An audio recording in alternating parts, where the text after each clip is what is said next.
So now we're going to start delving into some of the fictional narrative films for the next couple weeks. This week, we're going to focus on a film called The Mexican Spitfire. So, The Mexican Spitfire it's a slapstick comedy. So, it's made to be funny. It's made to have a parody of making fun of certain types of caricatures in terms of like racist tropes. It focuses on a Mexican woman who's played by Lupe Velez, who then marries an Anglo-American man, and the types of cultural conflicts and linguistic conflicts that come along with that, and the family pressure of both racist family members and family members who are sort of poking fun or dealing with that type of interaction. So this 8-part series comes out in the 1940 to 1943, so that's around the time period we're looking at this week. And just a little bit of a context. So these films were kind of mass produced very quickly. They created 8 in less than 3 years. This is right before television becomes massively produced and consumed in the United States. So prior to World War II in the 1940s, I believe it was like 0.5% of US households had televisions. And then following World War II, by the late 1940s, early 1950s, you literally have 50 to 60% of US American households actually consuming and buying televisions to put in their home. So the way that people begin to consume entertainment shifts and changes. The Mexican Spitfire series was in a form of slapstick comedy that talks about an intercultural marriage. And then 10 years later, if you are a fan of television series, you may have been familiar with I Love Lucy, which takes on a very similar type of tension and plot that the Mexican Spitfire series did 10 years previously. And so you'll see intercultural conflict, linguistic confusion and created as a form of comedy, and parody also in making fun of particular types of racialized tropes regarding Latinos. Um, Also, what I want to bring up is that, the Mexican Spitfire series is in the early 1940s, and that's also a period which is oftentimes deemed the good neighbor era or good neighbor era policies. And we'll go more into this next week. But one thing to note is it's a time period in which the United States is trying to literally build more geopolitical allies with Mexico and Latin America. So if you're trying to build allies with the Mexican military, with a lot of the military and the industrial, agriculture and production in Latin America, you better not insult them in the same way that you had in the past. So you'll see a decrease in the villain bandido stereotype, and you'll see actually an increase of representations of Latin Americans as casted as friends of the US American. So it's very timely that you literally have a comedy series that has a Mexican woman married to an Anglo-American businessman.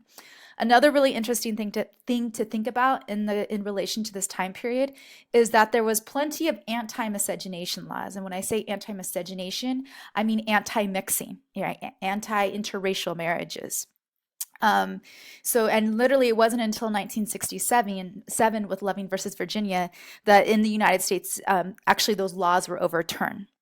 The layeredness that comes in with, well, why would you have a film in the 1940s with an intercultural marriage? Well, it's because it was a light-skinned Mexican woman in particular.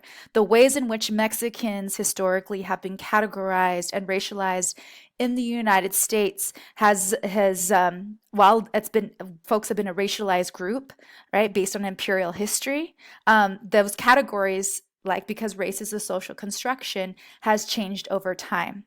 And had Lupe Velez, for example, been an Afro-Latina, meaning she was a Black Latina, she would likely not have been casted to play the Mexican Spitfire. So something just in terms of the history of race and racialization and categorization in the United States.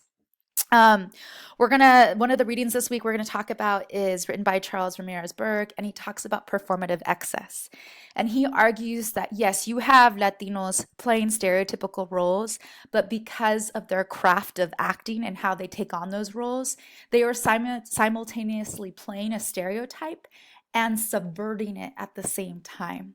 And so one thing to notice among many other things that Lupe Velez does in this series is her Spanish tirades. When she goes off in her Spanish, that was not on the script, right? But that was set up for her to sort of transgress and to be funny in that, from the way she uses her body movements. You'll see a lot of different things she does in her acting, to try to sort of take up space, to take up agency, while at the same time she's playing a stereotype. Um, and lastly, I want to mention also just the violent, essentializing roles that oftentimes women are expected to play.